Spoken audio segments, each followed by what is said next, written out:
सह वीर्यं करवावहै तेजस्विनावधीतमस्तु मा विद्विषावहै। ॐ शान्ति शान्ति शान्तिः। ॐ ब्रह्मानन्दं परमसुखदं केवलं ज्ञानमूर्तिं द्वन्द्वातीतं गगनसदृशं तत्त्वमस्यादिलक्ष्यम् एकं नित्यं विमलमचलं सर्वधी साक्षिभूतं भावातीतं त्रिगुणरहितं सद्गुरुं तं नमामि। ॐ गुरुब्रह्मा गुरुर्विष्णु गुरुर्देवो महेश्वरः गुरुसाक्षात् परब्रह्म तस्मै श्री गुरवे नमः। निमगुन्दनं सुखसारने बन्धमोक्षगಳೆಂಬು ಎರಡರ ಸಂದು ತೋರಿದ ಧೀರನೆ ವಂದನಂ ಗುರುವೀರನೆ ನಿಮಗೊಂದನಂ ಸುಖಸಾರನೆ ಬಂಧಮೋಕ್ಷಗಳೆಂಬು ಎರಡರ ಸಂದು ತೋರಿದ ಧೀರನೆ ತನ್ನ ನಿಜವನ್ನು ನೋಡನು ಈ ಭಿನ್ನ ಬಳಿಯದ ಮೂಢನು ತನ್ನ ನಿಜವನ್ನು ನೋಡನು ಈ ಭಿನ್ನ ಬಳಿಯದ ಮೂಢನು ನಿಮ್ಮ ಪಾದವ ಕಂಡ ಮನುಜನು ಜನ್ಮವಳಿದಾರೂಢನು ನಿಮ್ಮ ಪಾದವ ಕಂಡ ಮನುಜನು ಜನ್ಮವಳಿದಾರೂಢನು ವಂದನಂ ಗುರುವೀರನೆ ನಿಮಗೊಂದನಂ ಸುಖಸಾರನೆ ಬಂಧ ಮೋಕ್ಷಗಳೆಂಬು ಎರಡರ ಸಂದು ತೋರಿದ ಧೀರನೆ ನಿಂದೆ ಸುಕೃತವ ಮಾಡಿದೆ ಅದರಿಂದ ನಿಮ್ಮೊಳು ಕೂಡಿದೆ ನಿಂದೆ ಸುಕೃತವ ಮಾಡಿದೆ ಅದರಿಂದ ನಿಮ್ಮೊಳು ಕೂಡಿದೆ ಬಂಧವಿಲ್ಲದ ಪೂರ್ಣ ಸಹಜಾನಂದ ಪದವಿಯ ಸೇರಿದೆ ಬಂಧವಿಲ್ಲದ ಪೂರ್ಣ ಸಹಜಾನಂದ ಪದವಿಯ ಸೇರಿದೆ ವಂದನಂ ಗುರುವೀರನೆ ನಿಮಗೊಂದನಂ ಸುಖಸಾರನೆ ಬಂಧ ಮೋಕ್ಷಗಳೆಂಬು ಎರಡರ ಸಂದು ತೋರಿದ ಧೀರನೆ ತಂದೆ ತಾಯಿಗಳಾದರೂ ಭವಬಂಧ ಕಳೆಯದೆ ಹೋದರು ತಂದೆ ತಾಯಿಗಳಾದರೂ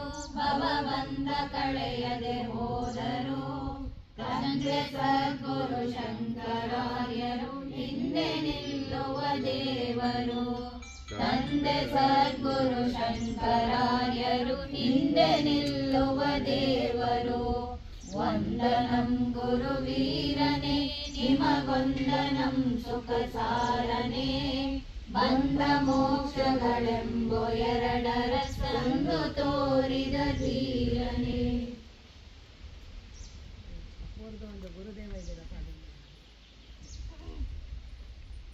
ಗುರುದೇವ ಗುರುದೇವ ಗುರುದೇವ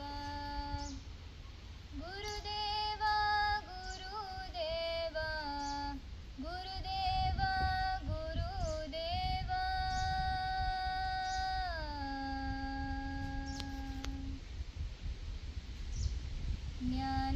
ಜ್ಞಾನಯೋಗಿಯಾಗಿ ಬಂದೆಯ ಗುರುದೇವ ನೀನು ಜ್ಞಾನದೀವಿಗೆ ಹಿಡಿದು ನಡೆದೆಯ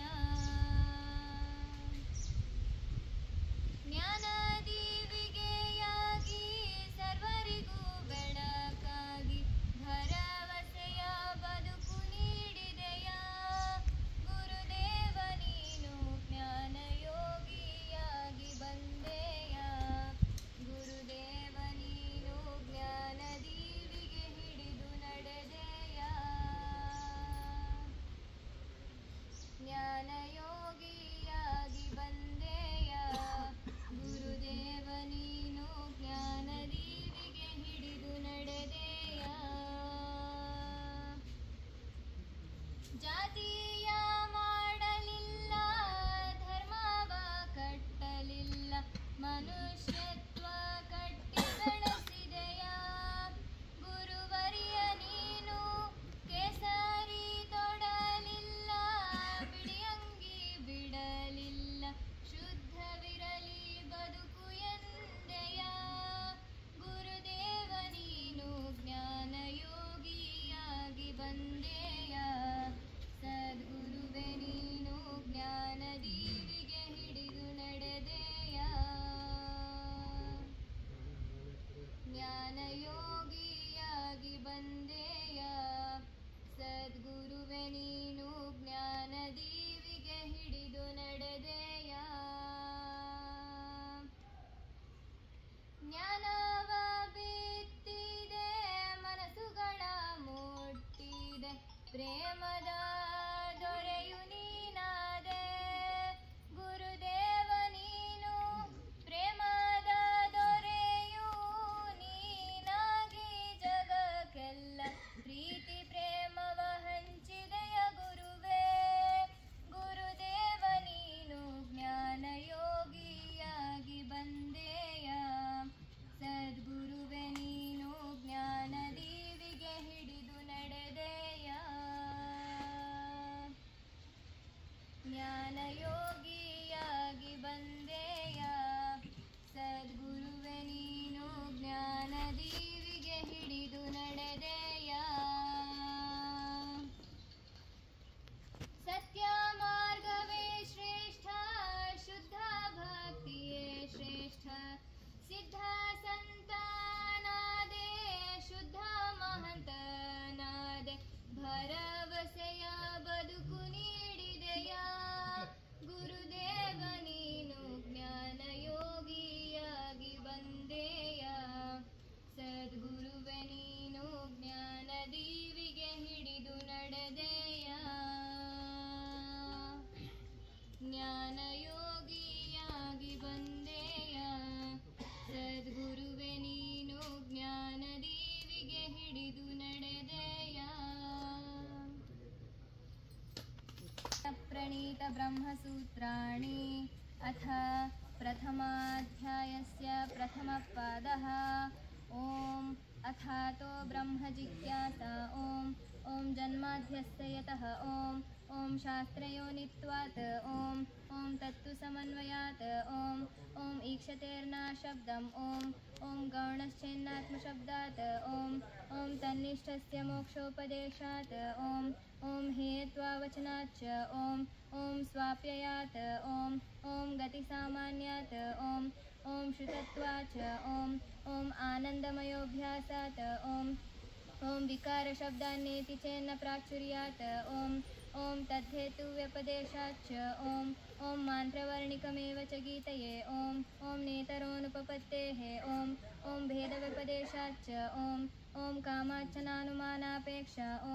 ಓಂ ಅಸ್ಮಿನ್ನಸ್ಯ ಚ ತದ್ಯೋಗಂ ಶಾಸ್ತಿ. ಓಂ ಅಂತಸ್ತದ್ಧರ್ಮೋಪದೇಶಾತ್. ಓಂ ಭೇದವ್ಯಪದೇಶಾಚ್ಚಾನ್ಯಃ. ಓಂ ಆಕಾಶಸ್ಥಲಿಂಗತ್. ಓಂ ಅತ ಏವ ಪ್ರಾಣಃ. ಓಂ ಜ್ಯೋತಿಶ್ಚರಣಾಭಿಧಾನಾತ್.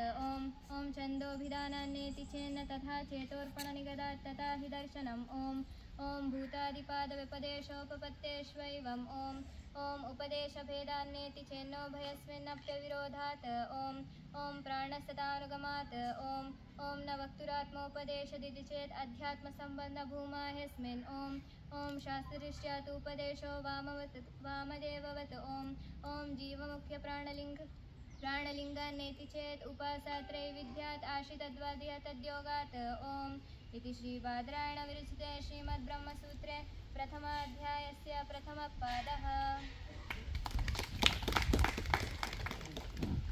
ಸದಾಶಿವ ಗುರುಗಳವರು ಮೈಸೂರಲ್ಲಿ 40 ವರ್ಷಗಳ ಕಾಲ ವೇದಾಂತ ತತ್ವಗಳನ್ನು, ನಿಜಗುಣಶಾಸ್ತ್ರಗಳನ್ನು ಹೇಳ್ಕೊಂಡು ಬಂದರು. ಭಾಳಷ್ಟು ಜನ ಮಹಿಳೆಯರಿಗೆ ಮತ್ತು ಭಾಳಷ್ಟು ಜನರಿಗೆಲ್ಲ, ಯುವಕರಿಗೆ, ಜಿಜ್ಞಾಸುಗಳಿಗೆ ಮನಸಂತುಷ್ಟ ಆಗುವಂತೆ, ಸಂತೃಪ್ತಿ ಆಗುವಂತೆ ತತ್ವಶಾಸ್ತ್ರವನ್ನು 40 ವರ್ಷಗಳ ಕಾಲ ನಡೆಸ್ಕೊಂಡು ಬಂದರು. ಅದು ಬಿಡದೆ ಅದೊಂದು ಮಹಾವ್ರತ, ಅದೊಂದು ಮಹಾಯಜ್ಞ. ಯಾಕೆಂದರೆ ನಿತ್ಯ ತಪ್ಪದೇ ನಡೆಸೋದು ಭಾಳ ಕಠಿಣ.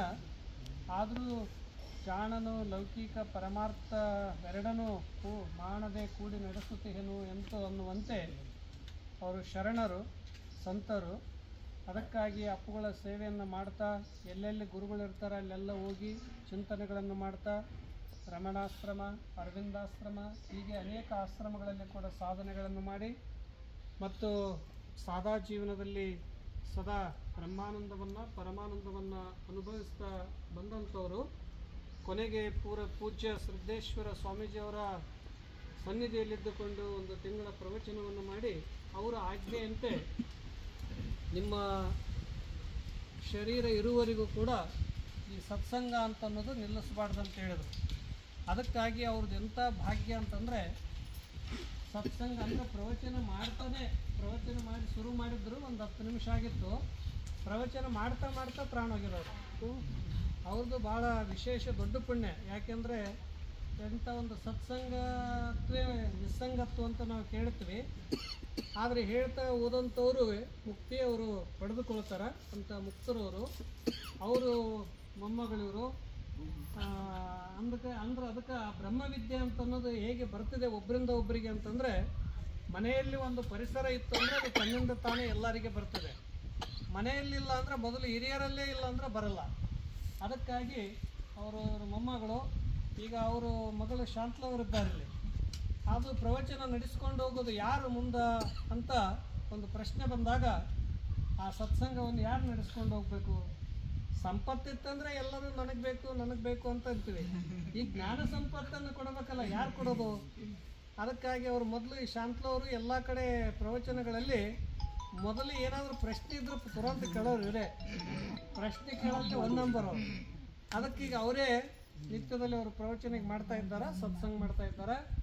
ಈಗ ಶಾಂತಲವರು ಕೆಲವು ವಿಚಾರಗಳನ್ನು, ನಿಜಗುಣರ ವಿಚಾರಗಳನ್ನು ಅಥವಾ ಈಗ ಸತ್ಸಂಗದ ವಿಚಾರಗಳನ್ನು ಕೆಲವರು ಹೇಳ್ತಾರೆ. ಈಗ ನಿತ್ಯದಲ್ಲೇ ದಿನವೂ ನಡೆಸ್ತಾರೆ ಅವರು. ಮೈಸೂರಲ್ಲಿ ಪ್ರತಿನಿತ್ಯ ತಪ್ಪದೆ ನಡೆಸ್ಕೊಂಡು ಬರ್ತಾರೆ. ಸಣ್ಣ ವಯಸ್ಸಿನಲ್ಲೇ ಎಲ್ಲ ಶಾಸ್ತ್ರಗಳು ಅವರಿಗೂ ಗೊತ್ತು. ಈಗ ಯಾಕಂದರೆ ಈಗ 100 ಕೈವಲ್ಯ ಪದ್ಧತಿಯಲ್ಲಿ 100 ಪದ್ಯಗಳಿವೆ. ಆ ಎಲ್ಲ ಪದ್ಯಗಳ ಅರ್ಥಗಳನ್ನು ಅವ್ರು ಹೇಳ್ತಾ ಇದ್ದಾರೆ. ಇವರು ಬ್ರಹ್ಮಸೂತ್ರ ಉಪನಿಷತ್ತುಗಳು ಹೇಳ್ತಾರೆ, ಇವರು ಕೈವಲ್ಯ ಪದ್ಧತಿ, ಪರಮಾನುಭವ ಬೋಧೆ, ಪರಮಾರ್ಥ ಗೀತ, ಅನುಭವ ಸಾರ, ವಿವೇಕ ಚಿಂತಾಮಣಿ ಇವುಗಳನ್ನೆಲ್ಲ ಹೇಳ್ತಾರೆ. ಅದು ಹಳೆಗನ್ನಡದಲ್ಲಿ ಭಾಳ ಅದನ್ನು ಹೇಳೋದ್ರಿಂದನೇ ಈಗ ಅಂತಃಕರಣ ಶುದ್ಧ ಆಗ್ತದೆ, ಮನಸ್ಸಿಗೆ ಸಂತೋಷ ಆಗ್ತದೆ, ಸಕಾರಾತ್ಮಕ ವಿಚಾರ ನಿರ್ಮಾಣ ಆಗ್ತದೆ. ಸತ್ಸಂಗದಲ್ಲಿ ಭಾಳ ಸಂತೋಷ ಇದೆ. ಈಗ ಎಲ್ಲರೂ ಹಿಂಗೆ ಕುಳಿತುಕೊಂಡು ನಿಮಗೆ ಅಕಸ್ಮಾತ್ ಒಂದು ನಾನು ಗುಡ್ಡದಾಗದು ಏನೋ ಒಂದು ಬಂಗಾರದ ಗುಡ್ಡನೇ ಅದ, ಒಂದು 10 ಕ್ವಿಂಟಲ್ ಇಲ್ಲಿ ತಂದು ಹಾಕಿದ್ರೆ ಜಗಳನೇ ಶುರು ಆಗ್ತದೆ, ಹೆಚ್ಚು ಕಡಿಮೆ ಆಗ್ತದೆ. ಆದರೆ ಜ್ಞಾನ ಸಂಪತ್ತು ತಗೊಂಡ್ರಂದ್ಗಳೇ ಸ್ವಲ್ಪ ಇದು ಮಾಡ್ತೀವಿ. ಅದಕ್ಕೆ ಆ ಜ್ಞಾನ ಸಂಪತ್ತಿನ ಒಡೆಯರಾಗಬೇಕಾದ್ರೆ ಭಾಳ ಕಠಿಣ. ಅಂಥ ಜ್ಞಾನ ಸಂಪತ್ತು ಭಾಳ ಶ್ರೇಷ್ಠವಾದದ್ದು. ಅದನ್ನು ಇವರು ಮನೆತನದಲ್ಲಿ ಎಲ್ಲರೂ ಕೂಡ ಜ್ಞಾನ ಸಂಪತ್ತನ್ನು ತಗೊಂಡಿದ್ದಾರೆ. ಅವ್ರ ತಾಯಿಯವರು ಅವರು ಎಲ್ಲರಿಗೆ ಪ್ರೇರಣೆ ಕೊಡ್ತಾರೆ. ಅದಕ್ಕಾಗಿ ಇನ್ನೊಬ್ಬರು ಹೇಳಿದ್ರಲ್ಲಿ ಬಂದಾರಲ್ಲ, ಅವ್ರಿಗೆ ಶರೀರದಿಂದ ಇರೋದಾರ ಆದ್ರೆ ಭಾಳ ವಿಚಾರ ಒಳ್ಳೆ. ಮತ್ತು ಅವರು ತಂದೆಯವರು ಇದಾದ ಬಳಿಕ ನಾನು ಯಾಕೆ ಊಟ 2 ಹೊತ್ತು ಮಾಡ್ಬೇಕಂತ 1 ಹೊತ್ತು ಊಟ ಮಾಡ್ತಾರೆ, ಉಪವಾಸ ಮಾಡ್ತಾರೆ, ತಾನೇ ಎಲ್ಲ ಮಾಡ್ಕೊಡ್ತಾರೆ. ಅದಕ್ಕೆ ಈ ರೀತಿಯಾಗಿ ಅವ್ರ ಜೀವನವನ್ನು ಪ್ರತಿಯೊಂದು ಮನೆಯಲ್ಲೆಲ್ಲ ನಡೆಸ್ಕೊಂಡು ಬರ್ತಾ ಇರ್ತಾರೆ. ಅದಕ್ಕಾಗಿ ಈಗ ಶಾಂತಲವರು ಕೆಲವು ವಿಚಾರಗಳು ಹೇಳ್ತಾರೆ. ಬಾಯ್. ಎಲ್ಲರಿಗೂ ನಮಸ್ಕಾರ. ಏನೋ ಮಾತಾಡಕ್ ಬರಲ್ಲ, ಇಷ್ಟು ಮಾತಾಡೋದಕ್ಕೆ ಅವಕಾಶ ಕೊಟ್ಟಿದ್ದಕ್ಕೆ ತಮ್ಗೆ ನಿಮ್ ಕೇಳಕ್ ಬಂದಿದ್ದೆ. ಕಷ್ಟಪಟ್ಟಲ್ಲಿ ಪ್ರವಚನ ಮಾಡೋದೇ ಕಷ್ಟಪ್ಪ. ಅದನ್ನ ಹಿಂದಿನ ದಿನ ನಾನು ಗಟ್ ಮಾಡಿ ಹೋಗಿರ್ತೀನಿ. ನನಗೆ ಯಾವುದೂ ಬರಲ್ಲ. ನಾನು ತಮ್ಮದ್ ಕೇಳಕ್ಕೆ ಅಂತಾನೆ ಬಂದಿರೋದು. ಅಂತ ತಾವೇ ಮಾತಾಡ್ಬೇಕು. ಇಲ್ಲಿ ತಾವೆಲ್ಲ ಬಂದಿರಿ. ಮನುಷ್ಯನ ಜೀವನದಲ್ಲಿ ಸಂತೋಷ ಕೊಡೋದು ಸತ್ಸಂಗ. ಜ್ಞಾನ ಅಂತನ್ನೋದು ಪ್ರತಿನಿತ್ಯವೂ ನಾವು ಅಧ್ಯಯನ ಮಾಡಿ ಬೆಳೆಸ್ಕೋಬೇಕಾಗ್ತದೆ.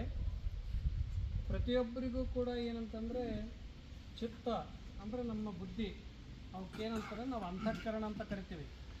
ಅಂತಃಕರಣಕ್ಕೆ 4 ಭಾಗಗಳು: ಮನಸ್ಸು, ಬುದ್ಧಿ, ಚಿತ್ತ, ಅಹಂಕಾರ. ಇದರಲ್ಲಿ ಈ ಪ್ರತಿಯೊಂದು ಕ್ಷಣವೂ ಕೂಡ ಏನಾಗ್ತದೆ ಅಂದರೆ ವೃತ್ತಿ. ಈಗ ಇಲ್ಲಿ ಬಂದಗಳೇ ನಿಮ್ಮ ವೃತ್ತಿ ತಯಾರಾಗ್ತದೆ, ಒಂದು ಭಾವನೆ ತಯಾರಾಗ್ತದೆ. ಎಲ್ಲೆಲ್ಲಿ ಹೇಗೆ ಹೋಗ್ತೀವಿ, ಏನೇನು ಕೇಳ್ತೀವಿ, ಆ ಥರ ಭಾವನೆ ನಿರ್ಮಾಣ ಆಗ್ತದೆ. ಅಂಥ ಒಂದು ವೃತ್ತಿಯನ್ನು ನಿರ್ಮಾಣ ಆಗಬೇಕಾಗಿತ್ತಂದರೆ ಏನು ಮಾಡಬೇಕು ಅಂತ ಹೇಳ್ತಾರೆ, ಮಗ್ನ ಆಗಬೇಕು. ಎದರಲ್ಲಿ ಮಗ್ನ ಆಗಬೇಕು?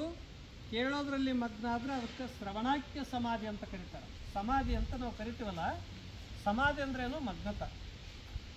ಕೇಳೋದ್ರಲ್ಲೇ ಮಗ್ನ ಆಗೋದು, ಹೇಳೋದ್ರಲ್ಲೇ ಮಗ್ನ ಆಗೋದು. ಇದಕ್ಕೆ ಇಬ್ಬರಿಗೂ ಏನಂತಾರೆ ಅಂದರೆ, ಜ್ಞಾನ ಹೇಳ್ತಾ ಹೇಳ್ತಾ ಗುರು ಮಗ್ನ ಆದಂದ್ರೆ ಅವರು ಸಮಾಧಿ, ಕೇಳ್ತಾ ಕೇಳ್ತಾ ಶಿಷ್ಯರು ಮಗ್ನ ಆದ್ರಂದ್ರೆ ಅವರು ಶ್ರವಣಾಖ್ಯ ಸಮಾಧಿ ಅಂತ ಕರೀತಾರೆ. ಹೀಗೆ ಅನೇಕ ವಿಷಯಗಳ ಬಗ್ಗೆ ನಾವು ತನ್ಮಯವನ್ನು ಹೊಂದುತ್ತೀವಿ. ಈ ತನ್ಮಯದಲ್ಲಿ ಯೋಗಶಾಸ್ತ್ರದಲ್ಲಿ ಏನು ಹೇಳ್ತಾರೆ ಅಂದರೆ 4-5 ಸಮಾಧಿಗಳನ್ನು ಹೇಳ್ತಾರೆ. ಪ್ರತಿಯೊಬ್ಬರು ಜೀವನದ ಉದ್ದೇಶ ಏನದ? ಪ್ರತಿಯೊಬ್ಬರ ಜೀವನದ ಕೊನೆ ಉದ್ದೇಶ ಏನದ? ಮುಕ್ತರಾಗಬೇಕು. ಸಾಕನ್ನ ಈ ಬದುಕಿನಲ್ಲಿ ಸಾಕು. ಮುಕ್ತರು ಅಂದರೆ ಯಾವ ರೀತಿಯಾಗಿ ಆಗೋದು? ಶರೀರ ಅಂತೂ ತಾನೇ ಮುಕ್ತ ಆಗ್ತದೆ, ನಾವು ಬೇಡ ಅಂದ್ರೂ ಮುಕ್ತ ಆಗ್ತದೆ. ಆದ್ರೆ ಒಳಗಡೆ ಇರುವಂಥ ಒಂದು ಜೀವಾತ್ಮ ಅನ್ನೋದು ಅದನ್ನಲ್ಲ. ಈ ಜೀವಾತ್ಮನಲ್ಲಿ ವಾಸನೆಗಳು ಭಾಳ, ಕರ್ಮ, ಸಂಸ್ಕಾರ, ವಾಸನ, ವಿಷಯ, ಅವೆಲ್ಲ ಇದೇ ಜನ್ಮದ ಅಂತಲ್ಲ, ಜನ್ಮ ಜನ್ಮಾಂತರದ ಸುಪ್ತ ವಾಸನೆಗಳು ಇದರಲ್ಲಿವೆ. ಇವುಗಳಿಗೆ ಏನು ಮಾಡಬೇಕು ಅಂದರೆ ಇದಕ್ಕೆ ಸಂಸ್ಕಾರ ಕೊಡಬೇಕಂತ. ಇವಕ್ಕೆ ಸಂಸ್ಕಾರ ಕೊಡೋದೇ ಸತ್ಸಂಗ. ಅದರಲ್ಲಿ ಅವ್ರು ಏನು ಹೇಳ್ತಾರಂದರೆ, ಪ್ರತಿಯೊಬ್ಬ ಮನುಷ್ಯನೂ ಕೂಡ ಯೋಗಿ ಆಗ್ಲಿಕ್ಕೂ ಸಾಧ್ಯ ಅಲ್ಲ, ಸಾಮಾನ್ಯ ವ್ಯಕ್ತಿಯೂ ಆಗಲಿಕ್ಕೆ ಸಾಧ್ಯ ಅಲ್ಲ.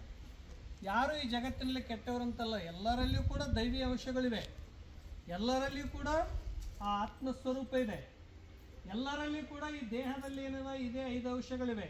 ಮಣ್ಣು, ನೀರು, ಗಾಳಿ, ಜಲ, ಆಕಾಶ, ಅಗ್ನಿ ಇವೇ ಅದಾವೆ. ಆದರೆ ಈ ಮತ್ತೆ ಮತ್ತೆ ಅಲ್ಲಿ ಏನು ಹೇಳ್ತಾರೆ ಅಂದರೆ, ಮತ್ತೆ ಮತ್ತೆ ಸಂಸ್ಕಾರ ಕೊಟ್ಟರೆ ಅದು ಬಲಿಷ್ಠ ಆಗ್ತದೆ ಒಳಗಡೆ. ಅದಕ್ಕೆ ಅಭ್ಯಾಸ ಅಂತ ಕರೀತಾರೆ. ಏನು ಅಭ್ಯಾಸ ಮಾಡಬೇಕಂದ್ರೆ, ವಿಜಾತಿ ವೃತ್ತಿಯ ತಿರಸ್ಕಾರ, ಸಜಾತಿ ವೃತ್ತಿಯ ಪ್ರವಾಹವೇ ಅಭ್ಯಾಸ. ವಿಜಾತಿ ವೃತ್ತಿ ಅಂತಂದ್ರೇನು? ನಕಾರಾತ್ಮಕ ವಿಚಾರಗಳು, ಬದುಕಿನ ಮನಸ್ಸನ್ನು ಕೆಡಿಸುವಂಥ ವಿಚಾರಗಳನ್ನು ದೂರ ಮಾಡೋದೇ ಅಭ್ಯಾಸ. ಅದಕ್ಕಾಗಿ ಪ್ರತಿಯೊಬ್ಬರದು ಇಲ್ಲಿ ಬಂದ ಬಳಿಕ ಎಲ್ಲ ಮನುಷ್ಯ ಪಿಂಡೇ ಪಿಂಡೇ ಮತಿರ್ಭಿನ್ನ. ಎಷ್ಟು ಜನ ಇದೀವಿ ಅಷ್ಟು ವಿಚಾರಗಳು ಬೇರೆನೇ ಇರಬೇಕದು, ಎಲ್ಲರಿಗೂ ಒಂದೇ ಥರ ಇರೋದಿಲ್ಲ. ಅದಕ್ಕೆ ಮನೆಗೆ ಅಂತೀರಿ ನೋಡಿ, ನಮ್ಮ ವಿಚಾರ ಅವ್ರ ವಿಚಾರ ಕೊಂದಲ್ರಿ. ನಮ್ಮ ಮನೆಯವರು ಒಂದು ಕಡೆ ಹೋಗ್ತಾರೆ, ನಾವೊಂದು ಕಡೆ ಹೋಗ್ತೀವಿ, ಮಕ್ಕಳು ಒಂದು ಕಡೆ ಹೋಗ್ತಾರೆ, ಹಂಗೆ ಇರೋದು ಅದು.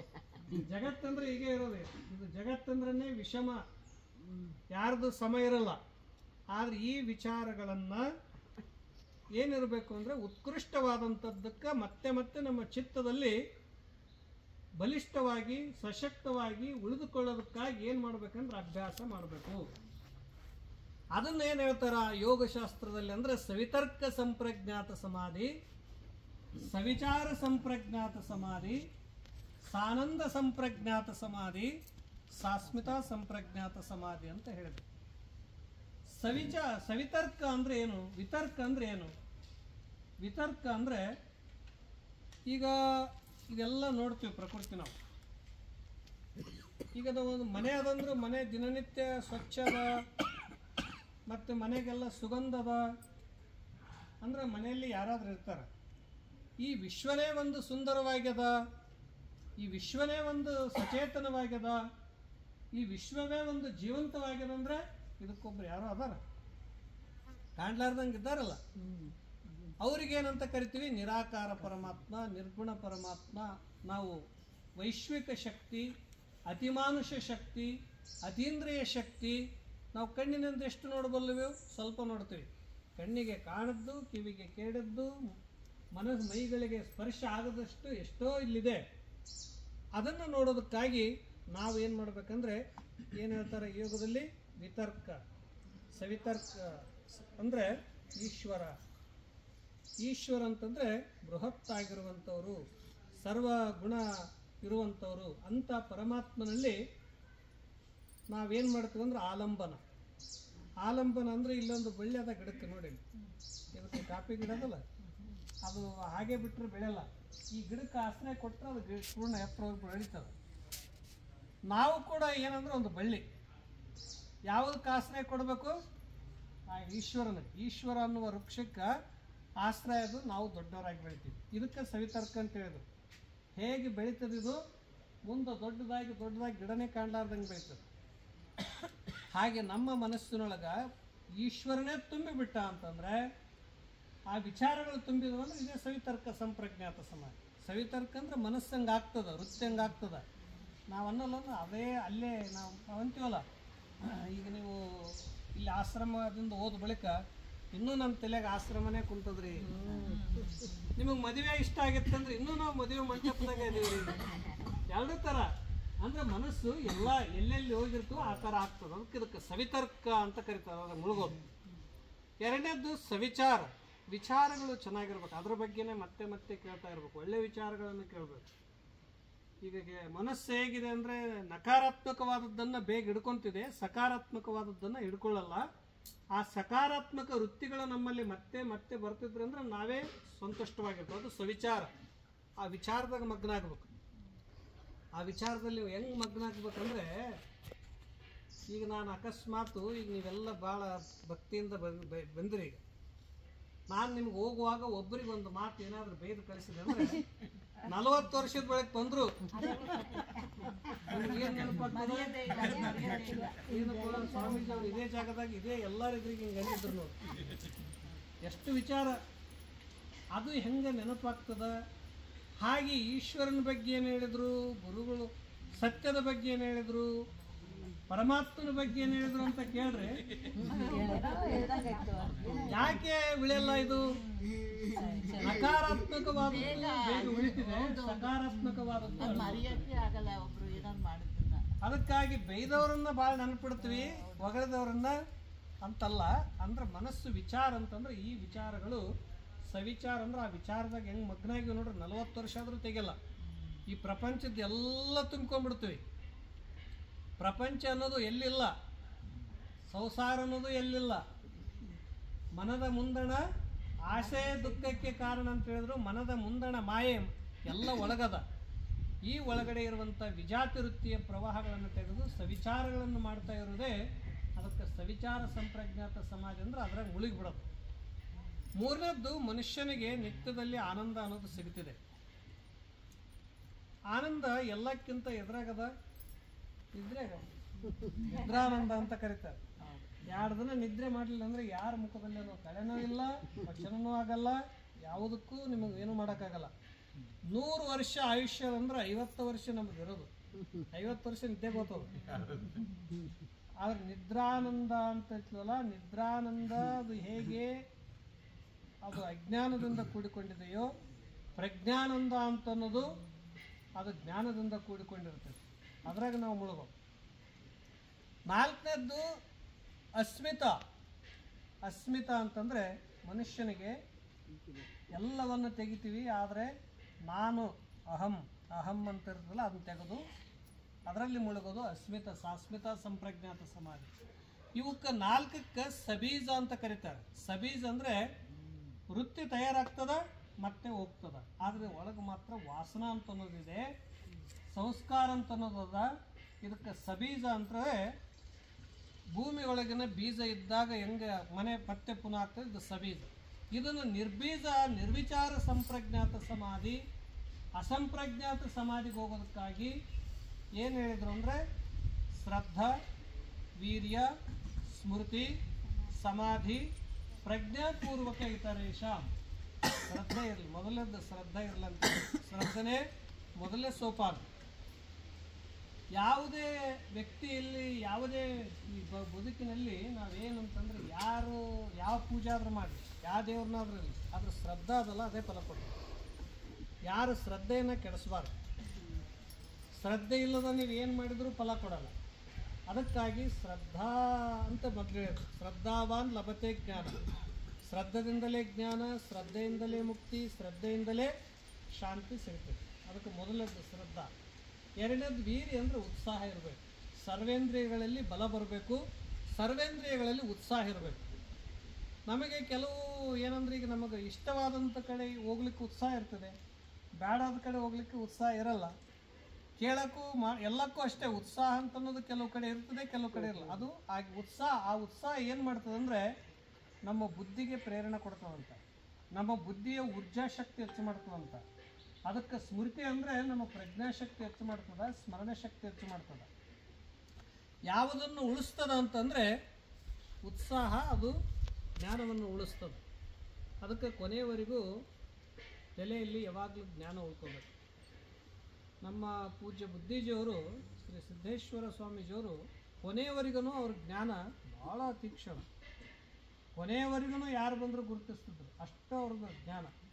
ಅವ್ರ ತಲೆ ಭಾಳ ಇದು. ಹೇಗೆ ಒಬ್ಬ ಐನ್ಸ್ಟೈನ್ದಲ್ಲಿ ಕೊನೆಯವರೆಗೂ ಕೂಡ ತಲೆ ಹೆಂಗೆ ಕೆಲಸ ಮಾಡ್ತಿದ್ದು, ಆಧ್ಯಾತ್ಮಿಕ ಕ್ಷೇತ್ರದಲ್ಲಿ ಕೆಲವರು ಸಂತರು ಮಾತ್ರ ಯಾವಾಗಲೂ ಅವ್ರದ್ದು ಅಷ್ಟು ಜ್ಞಾನ ಪರಿಪಕ್ವವಾಗಿರ್ತದೆ, ಅದೆಂದೂ ಮರೆಯಲ್ಲ. ಬಾಲ್ಯದಲ್ಲಿ ಈಗ ಇವರು ಬ್ರಹ್ಮಸೂತ್ರ ಕಲ್ತಾರೆ, ನಾವು ಏನೋ ಕಲ್ತೀವಿ, ಆ ಬಳಿಕ ಮರಿಬೋದು. ಆದರೆ ಅವ್ರದ್ದೇನು ಬಾಲ್ಯದಲ್ಲಿ ಕಲ್ತಂಥ ಎಲ್ಲ ಒಂದು ಉಪನಿಷತ್ತು ಜ್ಞಾನ, ಗುರುಗಳು ಹೇಳಿದಂಥ ಜ್ಞಾನ ಎಲ್ಲ ಅವರಲ್ಲಿ ಇತ್ತು. ಅದಕ್ಕಾಗಿ ಅದು ಮೇಧಾಶಕ್ತಿಯಾಗಿ ಪರಿವರ್ತನೆ ಆಗ್ತದೆ, ಅದು ಜ್ಞಾನಶಕ್ತಿಯಾಗಿ ಸ್ಮರಣಶಕ್ತಿಯಾಗಿ ಉಳಿತದೆ. ಅದು ಪ್ರಜ್ಞಾಪೂರ್ವಕ ಇತರೇಶಮ್ ಅಂದರೆ ಈ ರೀತಿಯಾಗಿ ನಾವು ಸಾಧನೆ ಮಾಡ್ತಾ ಹೋಗ್ಬೇಕು ಅಂತ ಯೋಗಶಾಸ್ತ್ರದಲ್ಲಿ ಹೇಳ್ತಾರೆ. ಅದಕ್ಕಾಗಿ ತಾವೆಲ್ಲ ಪ್ರತಿನಿತ್ಯದಲ್ಲಿ ನಿಮ್ಮ ಸ್ಮೃತಿ ಶಕ್ತಿಯನ್ನು ಹೆಚ್ಚು ಮಾಡಿಕೊಳ್ಳೋದಕ್ಕಾಗಿ, ನೀವು ಬುದ್ಧಿಶಕ್ತಿಯನ್ನು ಹೆಚ್ಚು ಮಾಡಿಕೊಳ್ಳೋದಕ್ಕಾಗಿ, ಈಗ ಮನುಷ್ಯನಿಗೆ ಎಲ್ಲರಿಗೂ ಅನ್ನವನ್ನು ಕೊಟ್ಟಂಥವ್ರು ಭೂಮಿ. ನಾವು ಯಾವುದೋ ಒಂದು ಸಲ ಯಾರೋ ಕೊಡ್ಬೋದು, ನಾವು ಈಗ ಅಂತೀವಲ್ಲ ನಾವು ಕೊಟ್ಟು ಅನ್ನ, ನಾವು ಯಾರೂ ಕೊಡಲ್ಲ, ಕೊಡೋರೆಲ್ಲ ಭೂಮಿ. ಎಲ್ಲರನ್ನೂ ಸಂತೋಷ ಮಾಡೋದು ಭೂಮಿ. ಆದರೆ ಒಟ್ಟಿಗೆ ಹೇಗೆ ಅನ್ನ ಬೇಕೋ, ಮತ್ತು ಅನ್ನ ಉಂಡವರೆಲ್ಲ ಸಂತೋಷವಾಗಿರ್ಬೋದಿತ್ತಲ್ಲ.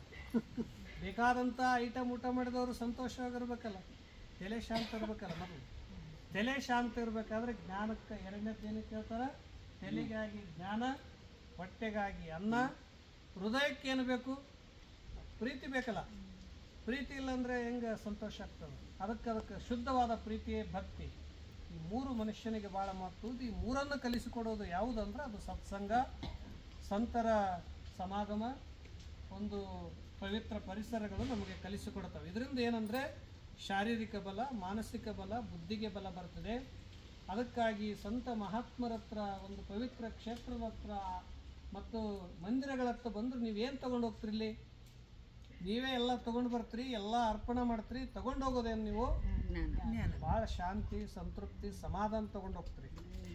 ಇದು ಎಲ್ಲ ಕಡೆ ಸಿಗಲ್ಲ.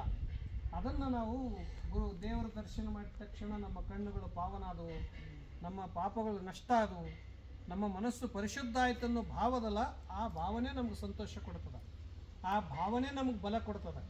ಅದಕ್ಕಾಗಿ ಅಂಥದ್ದು ಕಲಿಸಿಕೊಡುವಂಥದ್ದು ನಮ್ಮ ಭಾರತೀಯ ಪರಂಪರೆ. ಒಂದು ಸಂತ ಮಹಾತ್ಮರ ಮಾತುಗಳು, ವಿಚಾರಗಳು, ಒಬ್ಬರಿಂದ ಒಬ್ಬರಿಗೆ ಅದನ್ನು ನಾವು ಕಲಿತಾ ಹೋಗಬೇಕು. ನೀವೆಲ್ಲ ಸತ್ಸಂಗದಲ್ಲಿ ಅನೇಕ ಜನರಿಗೆ ಅಂಥದ್ದನ್ನೆಲ್ಲ ಒಳ್ಳೆಯದನ್ನು ಕಲಿಸ್ತಾ ಹೋಗ್ತೀರಿ. ಶಾಸ್ತ್ರಗಳನ್ನು ಇವತ್ತು ಕಲಿಯೋದು ಭಾಳ ಕಠಿಣ. ಯಾಕಂದರೆ ತಾಳ್ಮೆ ಭಾಳ ಕಡಿಮೆ, ಸಂಯಮನಗಳು ಕಡಿಮೆ. ಅದನ್ನು ಯಾರಲ್ಲಿ ಆಸಕ್ತಿ ಇದೆ ಅವರು ಮಾತ್ರ ಮತ್ತೆ ಮತ್ತೆ ಪ್ರಯತ್ನ ಮಾಡಿ ಕಲಿತಾ ಇರ್ತಾರೆ. ನೀವೆಲ್ಲ ಇಂಥ ವಿಚಾರಗಳೊಂದಿಗೆ ಪ್ರತಿಯೊಬ್ಬರು ಎಷ್ಟು ಹಾಡುಗಳು ನೆನಪಿಟ್ರಿ, ಎಷ್ಟು ಹಾಡು ನೆನಪಿಟ್ರಿ ನೀವು? ನೂರಾರು ಹಾಡುಗಳನ್ನು ಹಾಡ್ತೀರಿ. ಎಲ್ಲರೂ ಕುಂತು ಹಾಡ್ಲಿಕ್ಕೆ ಎತ್ತಿದ್ರಂದರೆ ನೂರಾರು ಹಾಡುಗಳ ನೆನಪುಗಳು. ಅದಕ್ಕಾಗಿ ನಿಮ್ಮದು ಏನು ಜ್ಞಾನ ಇದ್ರೆ ನಿಮ್ಮ ಮೊಬೈಲ್ ಮೆಮ್ರಿಗೆ ಹಾಕಿಲ್ಲ, ತಲೆ ಮೆಮ್ರಿಗೆ ಚೆನ್ನಾಗಿಕೊಂಡ್ರಿ. ಇದನ್ನು ಮಾಡ್ತಾ ಹೋಗೋದು ಸತ್ಸಂಗ. ಅದಕ್ಕೆ ನೀವು ಇಲ್ಲಿ ಬಂದಿರಿ. ಈ ಕ್ಷೇತ್ರದಲ್ಲಿ ಭಾಳ ಸಂತೋಷ ಆಯಿತು. ಇಲ್ಲಿ ಸ್ವಾಮಿ ನಿರ್ಮಲಾನಂದರು